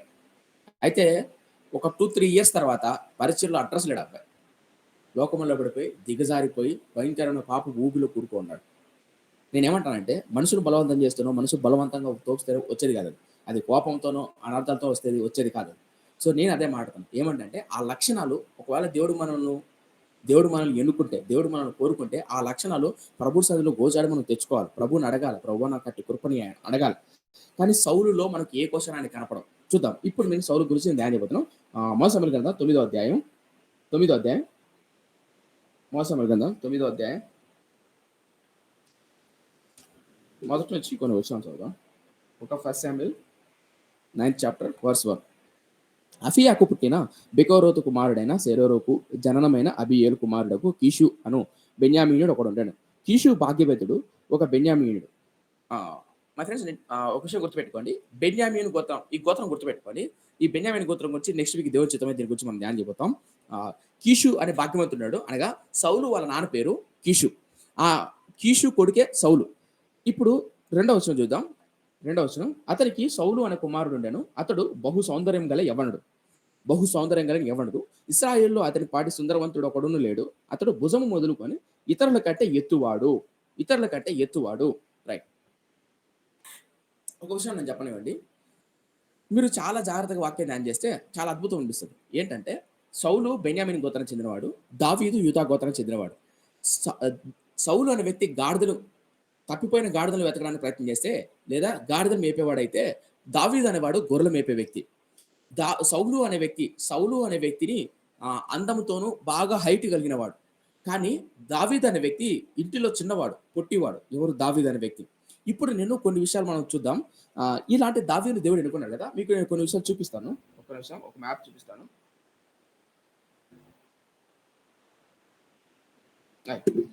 మీకు కనిపిస్తుందా అండి? కనిపిస్తుందా? ఎస్. సో ఇప్పుడు చూడండి, ఇతను బెన్యామీను గోత్రం. రానున్న దినాలు ఇవన్నీ మనం ధ్యానం చేయబోతాం. ఇది బెన్యామీను గోత్రం.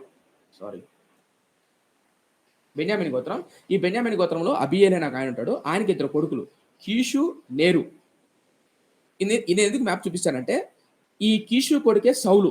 అయితే ఈ సౌలుకు చిన్నాన్న ఉంటాడు. అంటే బాబాయ్. ఈయనెవరు అంటే బాబాయ్. సౌలుకు బాబాయ్ అయితాడు. ఆ బాబాయ్ కొడుకు అబ్నేరు. ఈ అబ్నేరు సౌలు రాజుగా ఉన్నప్పుడు సైన్యాధిపతిగా ఉంటాడు. సైన్యాధిపతిగా ఉంటాడు. జస్ట్ గుర్తుపెట్టుకోండి పర్లేదు. ఒకవేళ మీరు స్క్రీన్ షాట్ తీసుకోవాలంటే స్క్రీన్ షాట్ తీసుకోవచ్చు. No problem. సో, అలా యాహ్! అలా ఏం చేస్తారంటే, సౌలు అనే వ్యక్తి రాజుగా ఉన్నప్పుడు, అబ్నేరు అనే వ్యక్తి సైన్యాధిపతిగా ఉంటాడు. ఈ అబ్నేరు ఎవరంటే బాబాయ్ కొడుకే. సో, ఇప్పుడు ఈ వ్యక్తి బెన్యామీన్ గోత్రానికి చెందినవాడు.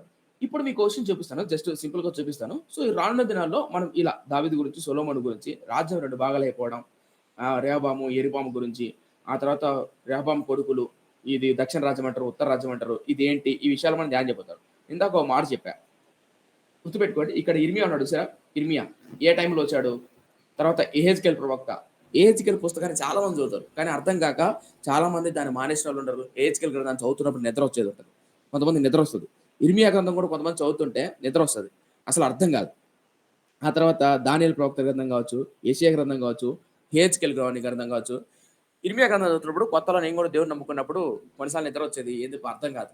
బిలీవ్ మీ, నేను ఆత్మీయతలో ఎదిగే కొద్దీ, దేవునితో అంటే నా ఆత్మీయత సాగే కొద్దీ ఇర్మియా ప్రవక్త one of my favourite profit. ఇర్మియా ప్రవక్త అద్భుతమైన ప్రవక్త. ఎంతలా నాకు అర్థమైందంటే ఇర్మియా గ్రంథం అనేది చాలా అద్భుతంగా ఉంటది. ఎప్పుడైతే మనం రాహుల్ చరిత్ర వాక్యాన్ని బాగా ధ్యానం చేస్తామో, ఇర్మియా ఎప్పుడొచ్చాడో అర్థమవుతే దాని వెనక ఉన్న చరిత్ర అంత అద్భుతంగా ఉంటది. సో, భవిష్యత్తులో ఇది ధ్యానం చెబుతాను. అందుకని మిస్ అవ్వకుండా చూపిస్తున్నాను. ఓకే. సో, అలా ఈ ఈ ఇర్మియా ఎప్పుడొచ్చాడు? యెహెజ్కేలు సారీ మీకు మ్యాప్ అన్నారు. ఇర్మియా ఎప్పుడొచ్చాడు? యెహెజ్కేలు ఎప్పుడొచ్చాడు? దానియేలు ఎప్పుడొచ్చాడు? అర్థమవుతది. అంత మాత్రమే కాదు. ఈ యెహోయాహాజు కనిపిస్తుంది చూసారా? యెహోయాహాజు, యోవాషు, యరొబాము 2, జకరియా, షల్లూము, మెహనెవ్, హోషియా, పెకహ్యా వీళ్ళ టైంలోనే ఇందాక చెప్పానే హోషియా ప్రవక్త గురించి మాట్లాడానే 13 ఆయన వస్తాడు. ఆయన వీళ్ళ టైంలో వస్తాడు. వీళ్ళ టైంలో ఏం చెప్పాడు? ఇక్కడ చూసారా?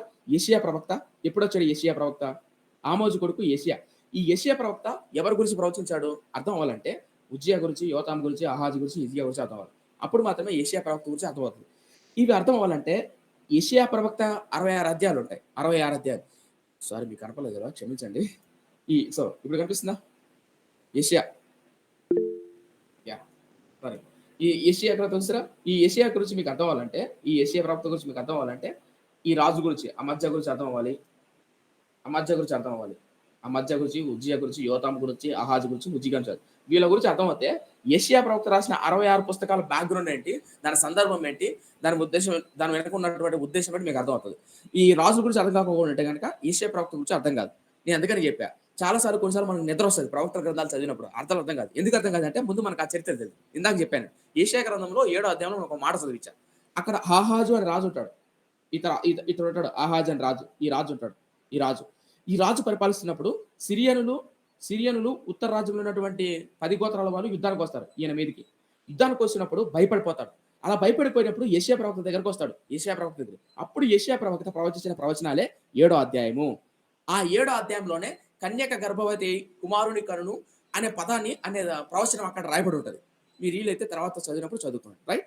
సో, ఇప్పుడు ఇవన్నీ అర్థం అవ్వాలంటే ఈ చరిత్ర బాగా అర్థమవుతే ఏ భావోద్రేకంతో, ఏ మైండ్ సెట్‌తో, ఏ ఉద్దేశంతో చెప్పడానికి బాగా అర్థమవుతది. సో, మై ఫ్రెండ్స్ ఈ విషయాన్ని గుర్తుపెట్టుకోనండి. అండ్ ఇంకోటి ఇప్పుడు మనం సౌలు అనే వ్యక్తి రాజుగా పరిపాలిస్తున్నప్పుడు యాహ్! ఒకసారి చూస్తారా? సౌలు అనే వ్యక్తి రాజుగా పరిపాలిస్తున్నప్పుడు రాజ్యము 2 కలిపి ఉండేది. రాజ్యం 2గా కలిసే ఉండేది. రాజ్యం 2 కలిసే ఉండేది. ఇశ్రాయేలు, జూడా అని ఉంది గదా! ఇది మొత్తం కలిసే ఉండేది. ఇప్పుడు మనకు తెలంగాణ, ఆంధ్రప్రదేశ్ ఎలా ఇడిపోయిందో భవిష్యత్తులో ఇశ్రాయేలు రాజ్యం అనేది 2గా ఇడిపోతది. అయితే ఇక్కడ మీకు మ్యాప్‌లో చూపిస్తున్నట్టు పైనున్న ఇశ్రాయేలు, కింద యూదా ఉంది గదా! ఇప్పుడు సౌలు రాజుగా పరిపాలిస్తున్నప్పుడు సౌలు, సొలొమోను, దావీదు వీళ్ళు ముగ్గురు రాజుగా పరిపాలిస్తున్నప్పుడు ఈ 2 కలిసే ఉండేవి. ఇశ్రాయేలు, యూదా అనేది. ఇశ్రాయేల్ అంటే 10 గోత్రాల ప్రజలను ఇశ్రాయేల్ అంటారు లేదా ఉత్తర రాజ్యం అంటారు. కింద ఉన్నటువంటి యూదాన్ని దక్షిణ రాజ్యం అంటారు. ఈ ఈ 2 రాజ్యాలు కలిసే ఉండేవి. సౌలు, సొలొమోను, దావీదు పరిపాలిస్తున్నప్పుడు. ఎప్పుడైతే సొలొమోను చనిపోయిన తర్వాత రెహబాము రాజు అయితాడు.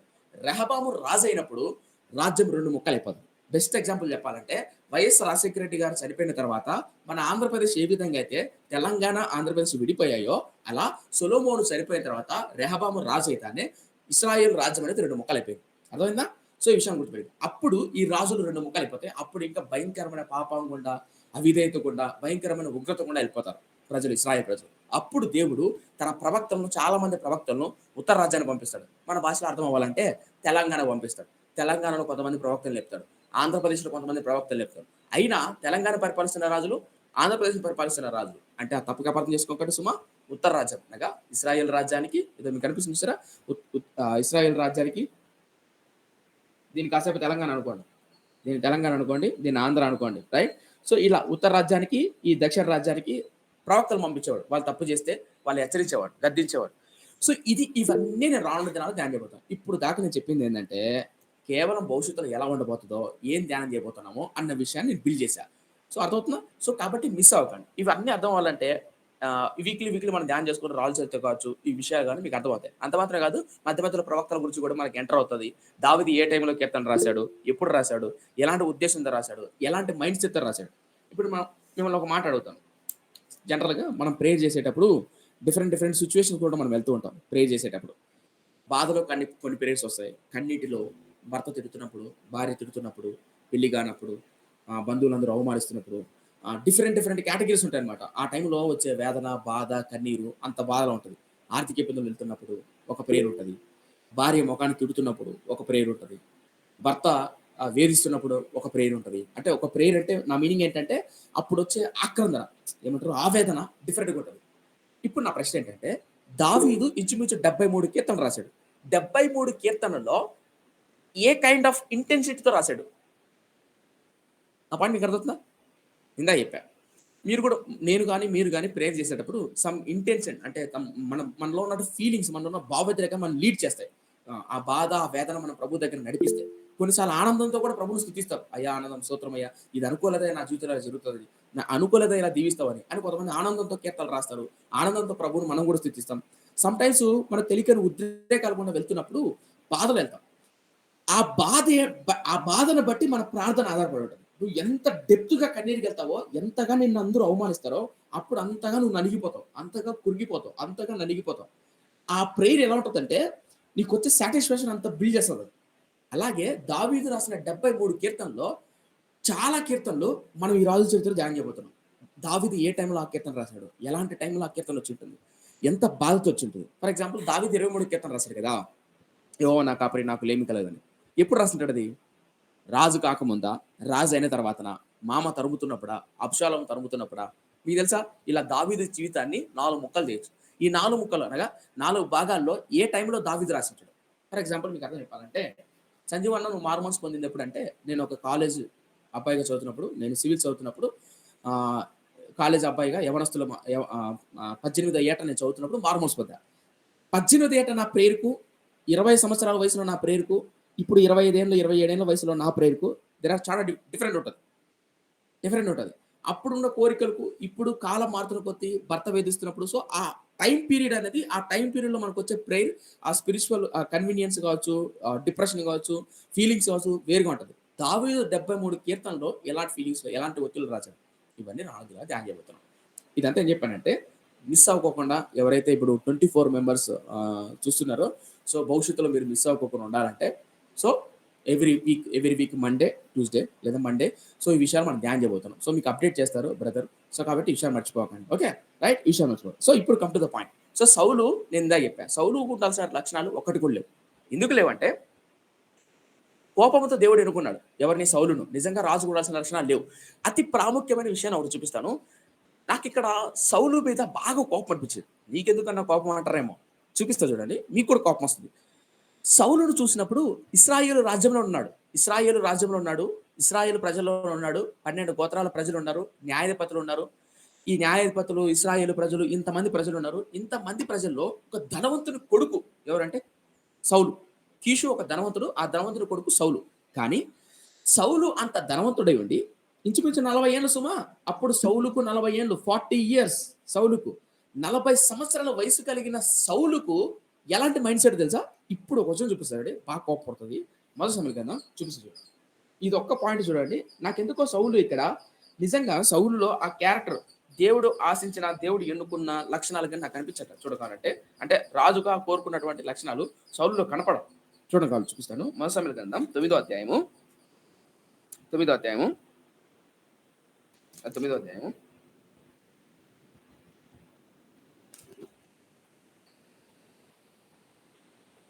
9వ అధ్యాయము హ్మ్. 8వ వచనం చూపిస్తాను. 8వ వచనం 8వ వచనం కంటే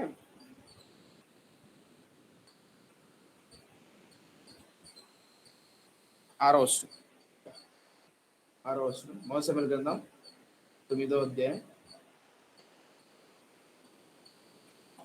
6వ వచనం 5వ వచనం చూద్దాం. అయితే వారు సూపు దేశమునకు వచ్చినప్పుడు మనం తిరిగి వెళుదాం రము, గార్ధబొమ్మల కొరకు చింతింపక నా తండ్రి మన కొరకు విచారింపబడునేమో అని సౌలు తన యుద్ధనున్న పనివానితో అనగా ఒక విషయం చెప్తానండి. సౌలు వాళ్ళ నాన్నకు కీషుకున్నటువంటి గాడిదలు తప్పిపోయాయి. ఆ గాడిదలు తప్పిపోయినప్పుడు ఆ గాడిదలు వెతకడానికి సౌలుతో పాటు ఒక పనివాడిని పంపించాడు. కీషు అనగా సౌలు వాళ్ళ నాన్న. అలా పంపించినప్పుడు అలా వెళ్ళారు, అనేక ప్రాంతాలు తిరిగారు, వెతికారు. వెతికిన తర్వాత ఎక్కడ కానరాకపోయేసరికి సౌలు పనివాడు ఉంటాడు కదా, అంటే సౌలుతో పాటు దాసు ఉంటాడు కదా, ఆ దాసుడితో సౌలు అంటున్నాడు, ఒరే పనివాడ, ఫర్ ఎగ్జాంపుల్ అనుకుందాం, అరే మనం వెతికాం, గాడిదలన్నీ వెతికాం, ఆయా ప్రాంతాలు ఎక్కడ దొరకట్లేదు, కాబట్టి ఇంటికి వెళ్ళిపోదాంపా, నాన్న విచారపడుతుంటాడు, నాన్న బాధపడుతుంటాడు, వెళ్ళిపోదాంపా త్వరగా అంటే, అప్పుడు ఆ పనివాడు సౌలుతో ఒక మాట్లాడాడు. ఈ పాయింట్ చూడండి, సౌలుతో ఏమంటాడు చూడండి. వాడు ఆలోచన చూడండి. వాడంటే వాడిడా పనివాడు అంటున్నాడు. ఎవరితో అంటున్నాడు? సౌలుతో అంటున్నాడు. ఇదిగో ఈ పట్టణంలో దైవజనుడు ఒకడు ఉన్నాడు, అతడు బహుగనుడు, అతడు ఏ మాట చెప్పునో ఆ మాట నెరవేరును, మనం వెళ్ళవలసిన మార్గమును అతడు మనకు తెలియజేయునేమో, అతని యుద్ధకు వెళ్ళుదము రండని చెప్పాడు. అందుకు సౌలు, మనము వెళ్ళిన ఎడల ఆ మనిషిని ఏమి తీసుకొని పోవుదుము? ఒకటి తలపెక్కండి. ఆ ప్రాంతంలో దైవజనుడు ఉన్న విషయం ఎవరు చెప్పారు సౌలుకు? పనివాడు చెప్పాడు. అంటే ఆ ప్రాంతంలో ఉన్న దైవజనుడు ఏం జరగబోతుందో, ఏం జరుగుతుందో, దేవుని ప్రత్యక్షలు ఏంటో తెలుస్తాయి, మనకు చెప్తాడు అన్న విషయాన్ని పనివాడు చెప్తున్నాడు. ఎవరికి? సౌలుకు. అంటే దైవజనుడు గురించి పనివాడికి తెలిసినంతగా సౌలుకు తెలియదు. నా పాయింట్ నోట్ చేసుకోండి. 40 ఏళ్ల వయసు కలిగినటువంటి సౌలు, 40 ఇయర్స్, ఒక రిచ్ కిడ్, ధనవంతుని కొడుకుకు పుట్టినటువంటి సౌలుకు తన రాజ్యంలో ఉన్న దైవజనుడు గురించి, దైవజనుడికి ఉండేటువంటి లక్షణాలు, ఆ దైవజనుడు ఎలా ఉంటాడో, ఏం చేస్తాడో అన్న గురించి కూడా సౌలుకు తెలియదు. ఏంది అంత మాట అంటాడు? చూపిస్తా చూడండి. ఇదే కిందికి వచ్చిన రండి, కింద చూడండి, కొన్ని వచనాలు చూపిస్తాను.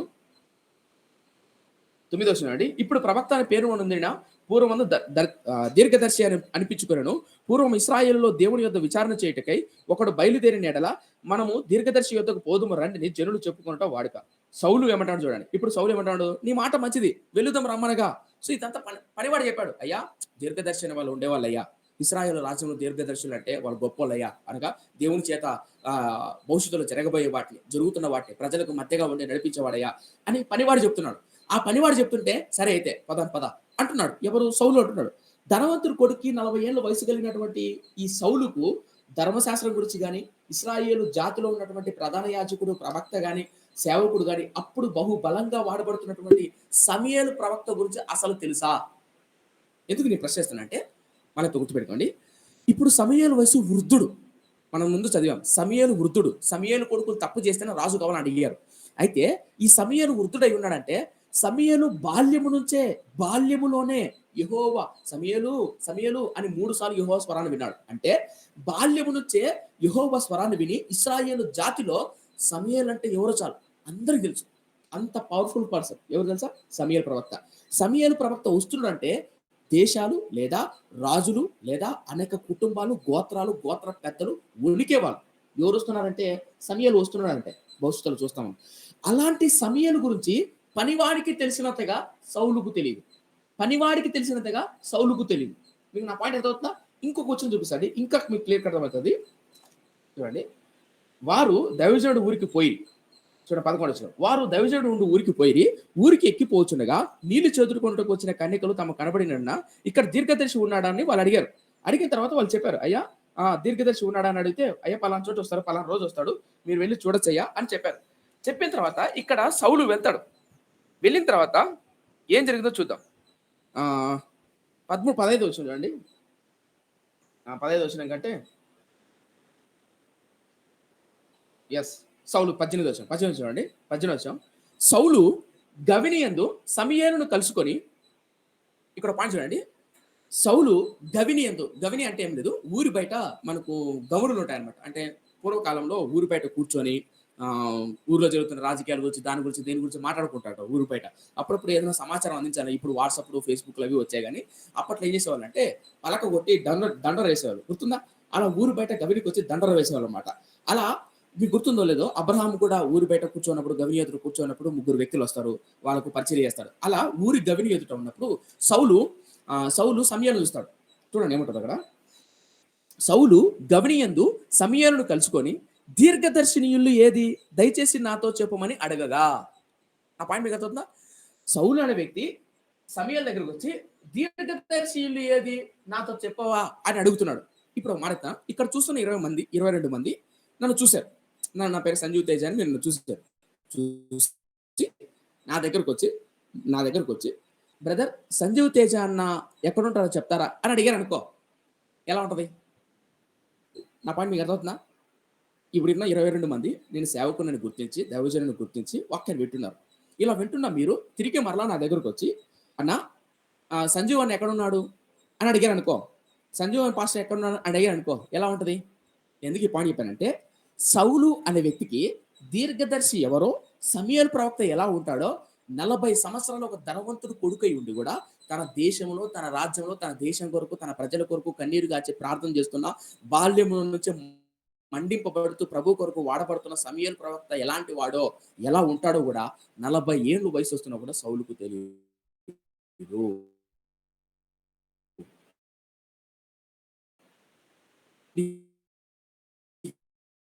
బాగా టచ్ అవుతుంది. లెబాన్ అనే బ్రదర్ ఎవరు ఉన్నారు, ఓ మాట చెప్తా. లెబాన్ అనే బ్రదర్కి ఒక 30 ఏళ్ళు అనుకోండి, 30 40 ఏళ్ళు అనుకోండి. మందిరానికి వెళ్తాడు, చర్చికి వెళ్తాడు, తాను క్రిస్టియనే, తాను క్రైస్తవుడే, కుటుంబ సభ్యుడే. ఇప్పుడు లెబాన్ బ్రదర్కి వెళ్ళి, బ్రదర్ మీ పాస్టర్ గారు ఎవరు అని అడిగారు అనుకో, పాస్టర్ గారు తెలియదండి. పాస్టర్ గారి పేరు ఏం పేరు అని అడిగారు అనుకో, పాస్టర్ గారి పేరా తెలియదండి. మీ చర్చిలో ఎంతమంది వస్తారంటే తెలియదండి. పోనీ పాస్టర్ గారు వాక్యం తెలుసా అంటే తెలియదండి. మరి నువ్వేట క్రిస్టియన్వా అంటే తప్పగా అనుకోకుండా బ్రదర్ దయచేసి అంటే నా ఇంటెన్షన్ అర్థం చేసుకోండి. ఇశ్రాయేలు దేశంలో 40 ఏళ్ళు పరిపాలిస్తున్న 40 ఏళ్ళు వయసు అయినటువంటి సౌలు ఉంటే, సౌలుకు తన రాజ్యంలో ఉన్న ప్రవక్త గురించి తెలియదు. మీకు ఒక మాట చెప్తాను. ఇశ్రాయేలుకు 7 పండుగలు ఉంటాయి. ఈ 7 పండుగల్లో బలి అర్పించేటప్పుడు కావచ్చు, బలులు ఇచ్చేటప్పుడు కావచ్చు, ప్రార్థన చేసేటప్పుడు కావచ్చు, వీళ్ళు ఎక్కడికి వెళ్ళాలి? మందిరానికి వెళ్ళాలి. ఇప్పుడు హన్న ఉందా? హన్న బిడ్డ లేనప్పుడు ఎల్కానా కావచ్చు, హన్నా కావచ్చు, ప్రతి ఏటేటా వెళ్ళేవాళ్ళు. ఎక్కడికి? ప్రత్యక్ష గుడారానికి. ప్రత్యక్ష గుడారానికి వెళ్తే అక్కడ ఎవరుంటారు? ప్రధాన యాజకుడైన ఏలి, ఆ ప్రధాన యాజకులు పనిచేసేవాళ్ళు, పరిచారకులు అక్కడ ఉంటారు. అవునా? ఇప్పుడు హన్న అక్కడికి వెళ్ళింది సంవత్సరం. మరి ధనవంతుడైనటువంటి కీషు కొడుకైనటువంటి సౌలు ఒక్కసారి కూడా ప్రత్యక్ష గుడారానికి వెళ్ళలేదా? ఒక్కసారి కూడా ప్రధాన యాజకుడు, ఆ ప్రాంతంలో ఉన్న పాస్టర్ గారు, సేవకుడు, దైవజనుడు, ప్రభావంతో బాల్యం నుంచి యెహోవా స్వరాన్ని విన్న దైవజనుడు గురించి సౌలుకు 40 ఏళ్ల వయసు వస్తున్నా తెలీదా? తెలీదంటే దేవుని గురించినటువంటి ఎంత ఆసక్తి సౌలుకు ఉంది? మీరేమంటారు? నా పాయింట్ మీకు అర్థమవుతుందా? నేను అందుకే చెప్పా, సౌలు నాకెందుకు ఇక్కడ భలే కోపం అనిపించాడు. ఎందుకు కోపం అనిపించాడంటే, ఒక ధనవంతుడు కొడుకై ఉండి సంవత్సరానికి 2 సార్లు, వీలైతే 3 సార్లు బలి అర్పించడానికి ప్రత్యక్ష గుడారానికి వెళ్ళి దేవుని సేవించి ఆరాధించాల్సినటువంటి ఈ సౌలు 40 ఏళ్ళ వయసు వస్తున్నప్పటికీ ప్రత్యక్ష గుడారంలో దైవజనుడు ఎవరో, దైవజనుడు ఎలా ఉంటాడో కూడా తెలియదండి. ఎంత దారుణం ఊహించండి సార్. ఇలాంటి వ్యక్తి రాజు కూడా అసలు నేను అందుకన్నా మీకు గుర్తుందో లేదో, యెహోవా ధర్మశాస్త్రం బాగుగా ఎరిగి ఇశ్రాయేలు పరిపాలించాల్సినటువంటి రాజు కూడా 5 లక్షల గురించి మాట్లాడా. అలా ఎత్తున గుర్తుపెట్టుకున్నా ఫ్రెండ్స్. ఎవరో బలవంతం చేశారనో.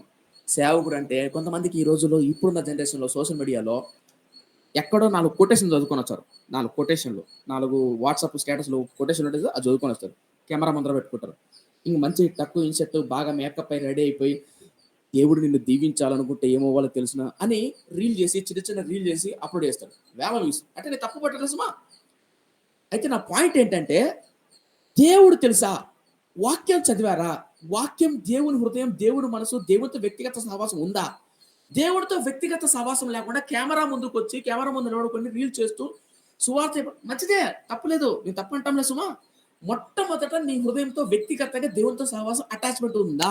అది లేకపోతే ఈరోజు ఎంతోమంది సోషల్ మీడియా పబ్లిసిటీ కోసం 4 డైలాగులు నేర్చుకుంటారు. వాట్సాప్‌లో కొటేషన్ ఉంటాయి కదా!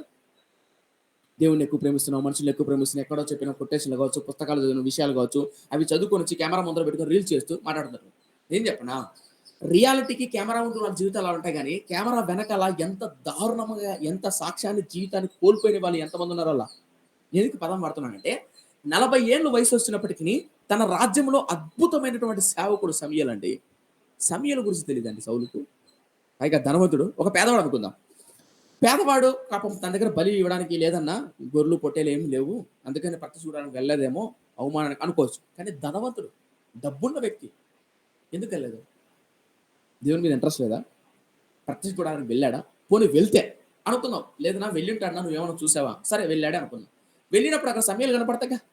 సమూయేలు అప్పటికి వృద్ధుడిగా, సమూయేలు అప్పటికే పెద్దవాడుగా, దానికి ముందు పెద్ద సభ కూడా జరిగింది కదా. మాకు రాజు కావాలని ఇశ్రాయేలు పెద్దలందరూ కూర్చొని అక్కడ రాజుని అడగడం కావచ్చు, అదంతా దేశం అంతా పాకిపోవడం కావచ్చు, ఇదంతా జరిగిందిగా. ఎంతెందుకండి, ఇప్పుడు మన రాష్ట్రంలో ఏదైనా జరిగింది అనుకో, ముఖ్యమంత్రి ఎవరంటే చెప్తాం. ఎక్కడన్నా ఏదైనా ఒక సంఘటన జరిగింది అనుకో, దారుణమైన సంఘటన, ఇప్పుడు మొబైల్ ద్వారా, వాట్సాప్ ద్వారా వచ్చేస్తున్నాయి, తెలుసుకుంటున్నాం.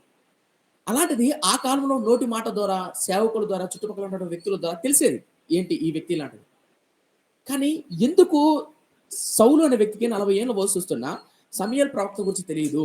అదే ప్లేస్‌లో నేనుంటే, బిలీవ్ మీ, నేనేమనుకుంటానంటే, అదే ప్లేస్‌లో మనమునుంటే, అదే ప్లేస్‌లో నువ్వుంటే, నేనుంటే ఏం చేయాలి తెలుసా?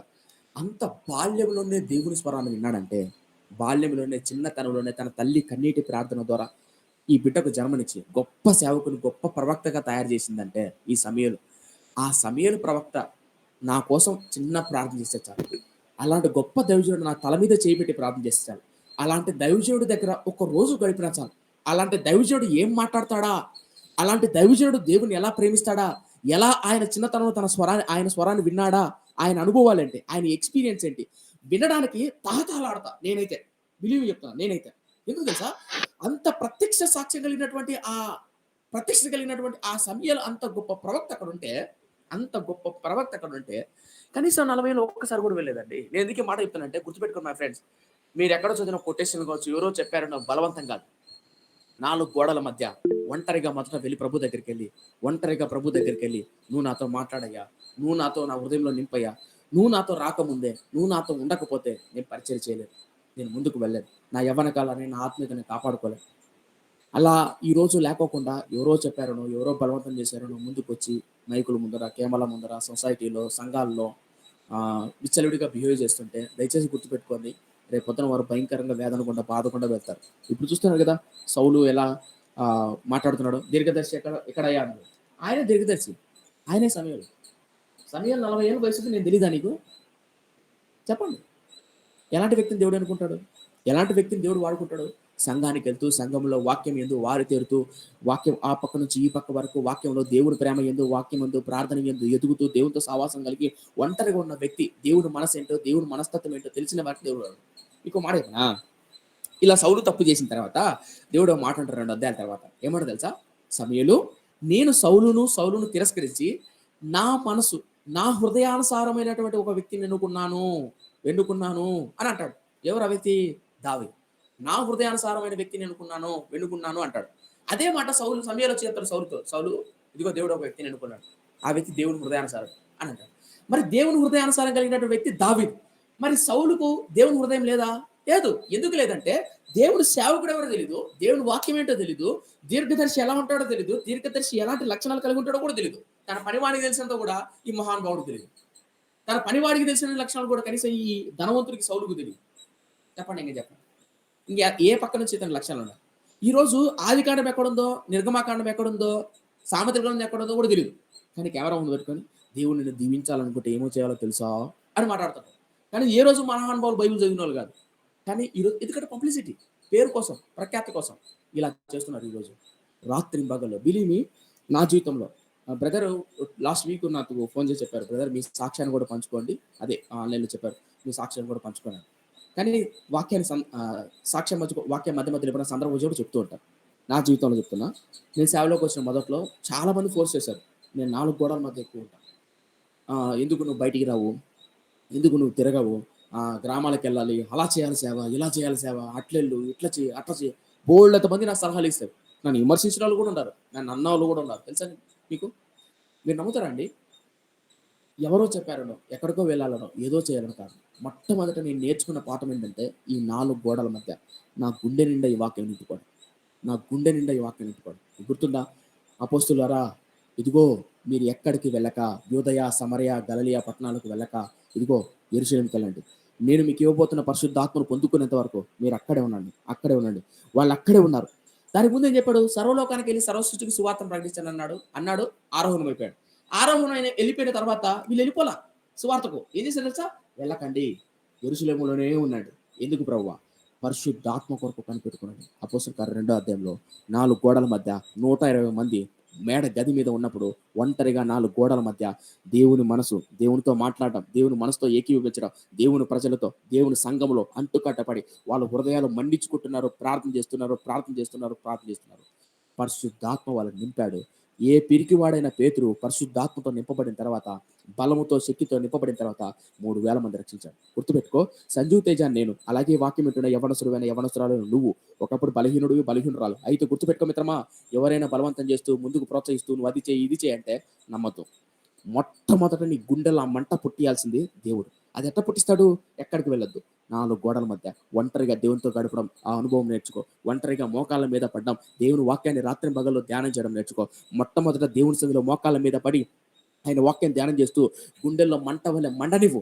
మండుతున్నప్పుడు ఆయన చెప్తాడు నీకు, ఇది చేయి ఇది చేయదని.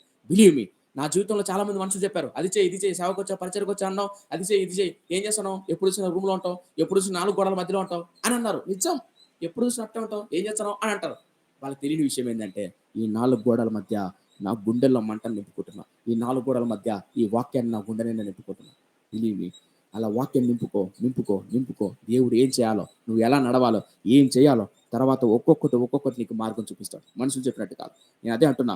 సౌలు అనే వ్యక్తికి తన దేశంలో ఉన్న ప్రధాన యాజకుడు, ప్రవక్త ఎవరో, సమూయేలు ఎవరో, ప్రత్యక్ష గుడారం ఏంటో, దైవజనుడు ఉండాల్సిన లక్షణాలు ఏంటో, దీర్ఘదర్శి ఉండాల్సిన లక్షణాలు ఏంటో కూడా తెలియదు. ఎవరికి? సౌలుకు. 40 ఏళ్ల వయసు సౌలుకు.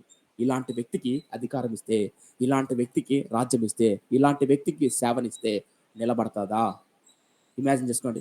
వాక్యమే తెలియదు, వాక్యం చదవరు, మోకాల మీద కన్నీరు గారి ప్రార్థన చేయరు, దేవునితో సహవాసం ఉండదు, దేవునితో అనుభవం ఉండదు. ఈరోజు చాలా మంది మైకులు పట్టుకొని ముందుకు వెళ్ళిపోతున్నారు. ఇలాంటి వాళ్ళు నమ్మకంగా ఉంటారా? మై ఫ్రెండ్స్, నేను ఎవరు నాన్న అంటలేదు, దయచేసి తప్పుగా అనుకోబాకండి.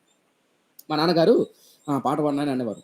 నాకు పాట పాడమన్నా, పరిచయం చేయడమన్నా, నిజం చెప్తున్నాను, నాకు అసలు పరిచయం చేయాలన్నా లేదండి. నిజం చెప్పాను. నాకు అసలు పరిచయం, నేను దేవుని నమ్ముకోక ముందు ఈ పరిచయం కోదండం నీకు వదనం అనేవాడు నేను మా నాన్నతో. ఎందుకంటే అన్ని ఆర్థిక ఇబ్బందులు సేపలో. బిలీవ్ మీ, 4 గోడల మధ్య నేను కూర్చున్నప్పుడు దేవుడు నన్ను పట్టుకున్నాడు. ఎన్ని ఆర్థిక ఇబ్బందులు, ఎన్ని సమస్యలు వచ్చినా నువ్వు వదిలిపెట్టలేదు, దేవుడు నిన్ను వదిలిపెట్టాడు. నీకు తెలుసా, నీ గుండెలో అలాంటి మంటను పుట్టిస్తాడు. ఎప్పుడు పుట్టిస్తాడు తెలుసా?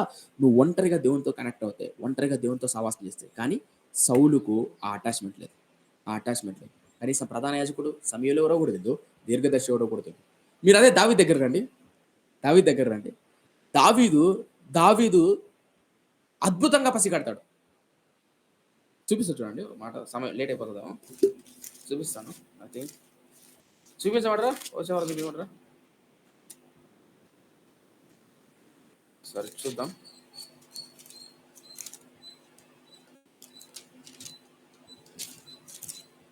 అదే మొదటి సమయ గ్రంథంలో ఉంటుంది.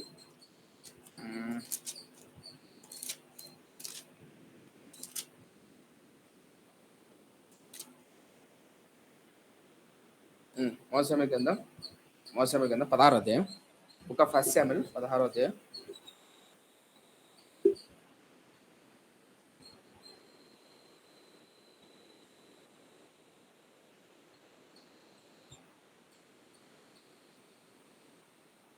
ఒక ఫస్ట్ శామ్యూయల్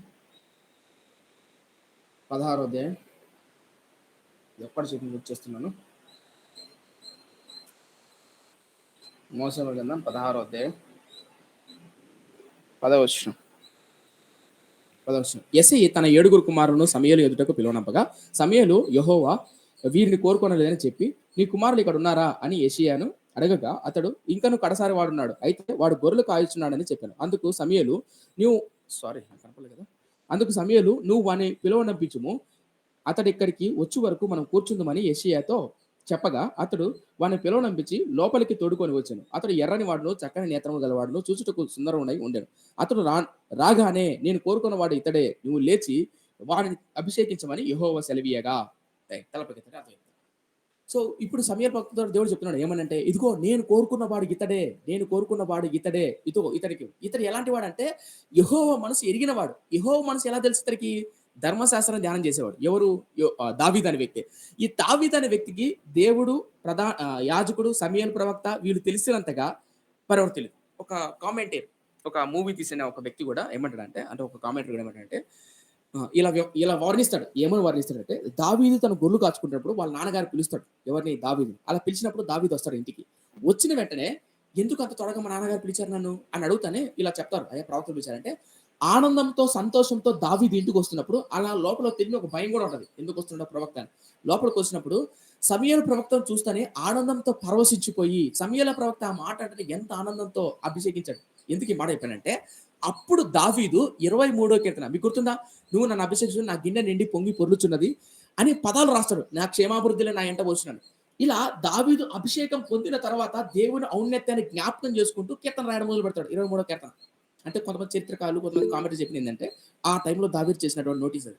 ఎందుకు ఈ పదం చెప్పానంటే, దావీదుకు దేవుడితో ఉన్న అటాచ్మెంట్, దావీదుకు సేవకుని పట్ల ఉన్నటువంటి ప్రేమ, సమూయేలు ప్రవక్త కావచ్చు, యాజకుల పట్ల ఉన్నటువంటి ప్రేమ కావచ్చు, ఆ దేవుని మనసు తెలుసుకున్న విధానం సౌలుకు 40 ఏళ్ళు వయసు వచ్చినా కూడా తెలియదు. ఎందుకు ఈ పదం వాడుతానంటే, ఈ రోజుల్లో చాలా మంది యవనస్తులకు, చాలా మంది మధ్య వయసున్న వాళ్ళకు దేవుని ప్రేమ, దేవుని గురించి తెలియకపోయినప్పటికీ పరిచయంలో ఇన్వాల్వ్ అవుతున్నారు. దయచేసి క్షమించండి. మీరు మొట్టమొదట దేవునితో గడపడం నేర్చుకోండి. 4 గోడల మధ్య దేవుని వాక్యం ధ్యానం చేయడం నేర్చుకోండి. దేవునితో సహవాసం చేయడం నేర్చుకోండి. ప్రార్థన చేయడం నేర్చుకోండి. దేవుని ప్రభు సన్నిధిలో రండి. అలా కాకుండా చేస్తే జీవితంలో చాలా కోల్పోతాం. సో మనం నేర్చుకున్న పాయింట్ ఏంటంటే, సౌలు దేవుడు కోరుకున్న, దేవుడు ఆశించిన లక్షణాలు సౌలులో. కారణం ఏంటంటే, కనీసం తన రాజ్యంలో 40 ఏళ్ళు వయసు వస్తున్న తన సేవకుడు ఎవరో, అద్భుతమైన బాల్యం నుంచే మన దేవుని స్వరాన్ని విన్నటువంటి ప్రవక్త ఎవరో కూడా తెలియదు సౌలుకు.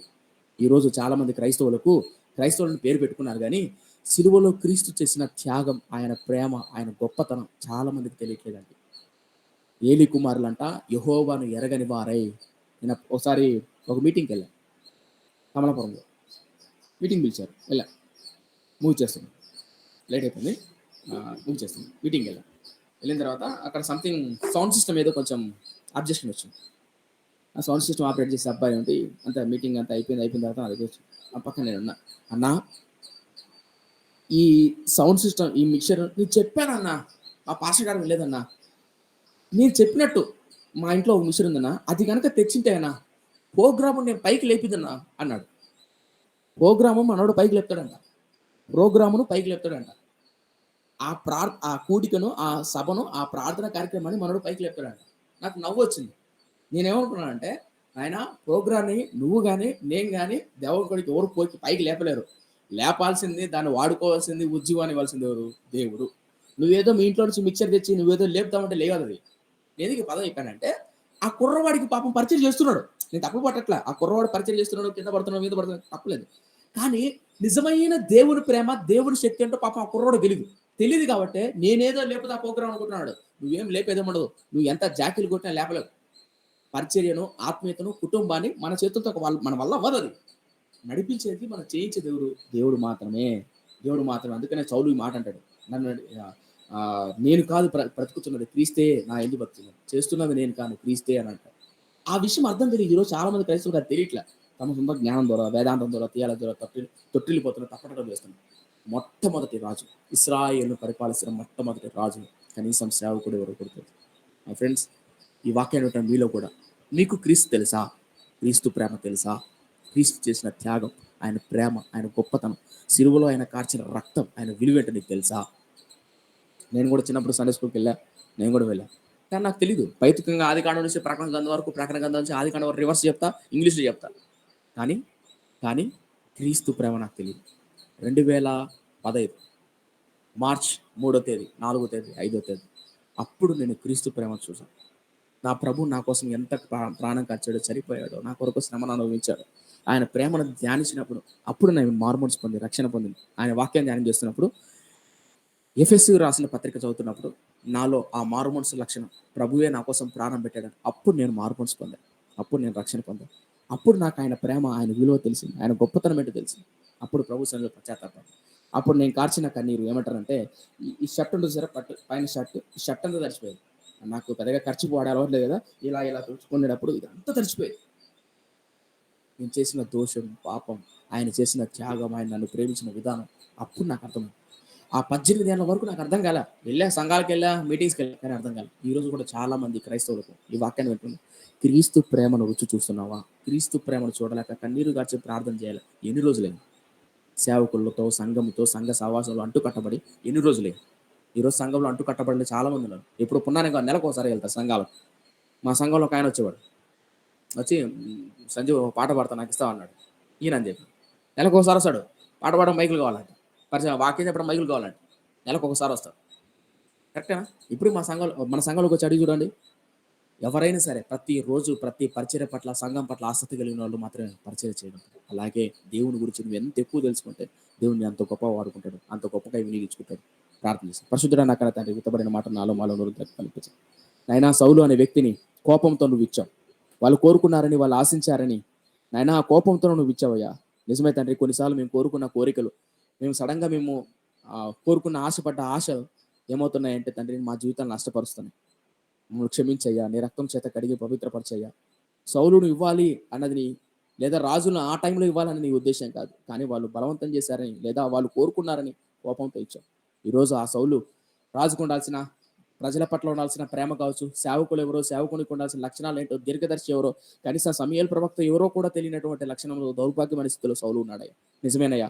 ఈ రోజు క్రైస్తవంలో ఎంతో మంది నాయన సేవకులుగా పిలవబడుతూ లేదా పరిచారకులుగా పిలువబడుతూ క్రీస్తు ప్రేమ ఏంటో, క్రీస్తు త్యాగం ఏంటో, ఆయన సంఘం ఏంటో, సేవకులతో సావాసం ఏంటో, సేవకుడు అంటే ఎలా ఉండాలో, దేవుని బిడ్డ అంటే ఎలా ఉండాలో, క్రైస్తవుడుగా అంటే ఎలా ఉండాలో, కనీసం బైబిల్లో ఉన్నటువంటి ఆది కాండం నుంచి ప్రకటన వరకు కనీసం నాయన నీ ప్రేమ గురించి వాక్యాన్ని చదవకోకుండా ఈరోజు ఎంతో మంది నాయన సేవకులుగా పరిచారకులుగా చలామణి అవుతున్నారయ్యా. క్షమించయ్యా. అలా ఉన్నట్లయితే పడిపోతాం, జారిపోతాం. అది నీ చిత్తానుసారమైన మనసు కాదు. మమ్మల్ని క్షమించండి అయ్యా. 4 గోడల మధ్య మొట్టమొదట నీ హృదయం, మా హృదయాల్లో నీ మంటను మండించుకుంటూ నీతో సావాసం చేస్తూ తర్వాత నువ్వు అప్పగించిన బాధ నిర్వర్తించే కృపను. అలాగే నాయన నీ బిడ్డలు ఎవరైతే నీ ప్రేమను, నీ త్యాగాన్ని చూడలేకపోతున్నారో నాయన, నీ ప్రేమను, నీ త్యాగాన్ని చూడగలిగే కృపనేమో యేసయ్య నామమున అడిగి వేడుకుంటున్నాం మా కన్న తండ్రి. Amen. Okay friends, thank you. ఒక 2 మినిట్స్ మీకు ఏమైనా డౌట్స్ ఉన్నాయా? ఓకే. నెక్స్ట్ వీక్ నుంచి క్షమించండి, కొంచెం 6:30కే ముగించడానికి ప్రయత్నం చేస్తాను. అండ్ ఏమైనా డౌట్లు ఉన్నట్టయితే చెప్పిన తర్వాత వెంటనే ఒక 3 మినిట్స్, 5 మినిట్స్ టైం ఇస్తాను. ఒకవేళ మీకు ఏమైనా డౌట్ ఉన్నది వెంటనే ఆ రోజు క్లారిఫై చేసుకోవడానికి అవకాశం ఉంటుంది. వచ్చే ఆహ్, ఓ వచ్చే వీక్ నుంచి నెక్స్ట్ వీక్ అభిషేకం పొందుకున్న తర్వాత ఏం చేయాలి? అభిషేకం పొందుకున్న తర్వాత సౌలు అనే వ్యక్తికి అభిషేకం చేస్తాడు.